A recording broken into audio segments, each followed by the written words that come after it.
You know, as I'm talking to you, I'm moving to the chair, moving, and it squeaks. And I'm thinking to myself, oh, I gotta go change a chair. It's gotta be perfect. You know what, folks? Here's the deal. Life's not perfect, is it? And you're always gonna get some squeaky chairs. And you're always gonna find some things that rub you the wrong way. So you gotta deal with it.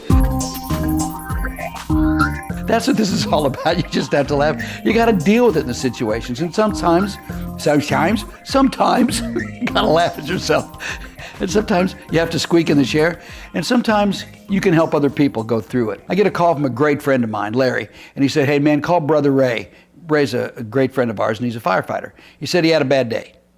So I called Ray. Ray didn't know that I was going to call him and didn't know that I knew he had a bad day. I said, Brother Ray, what's happening? He goes, oh, Dave. Oh, what a day. What happened?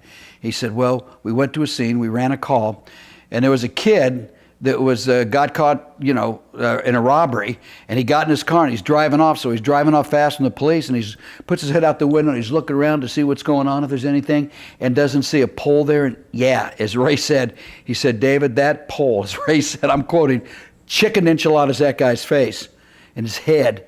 And by the time we got to the car, he was sitting up in the car with not much of a head left and not a face. And he said, I've seen a lot of stuff, but not like this. And when Ray was telling me this story, he got a whole different tone in his voice. He said it looked like a haunted mansion. It looked like a freak movie. He said it wasn't real. He said there was gray matter all over the car, and he said, and there was the brain. The brain was actually sitting out on the dashboard, and it looked like it was still thinking. And that was my move. I said, yeah, Ray. Probably thinking he should have worn a seatbelt. He did that, oh man. And then he came back with him, yeah, probably thinking he shouldn't have driven away from the police. And I said, yeah, probably thinking he should have worn a motorcycle helmet in the car. And then Ray came back with another one, and we're going back and forth. And then he starts laughing, he goes, oh man, I needed this, Dave, thanks. And I said, pleasure, man, pleasure. Let's have lunch tomorrow. Got off the phone.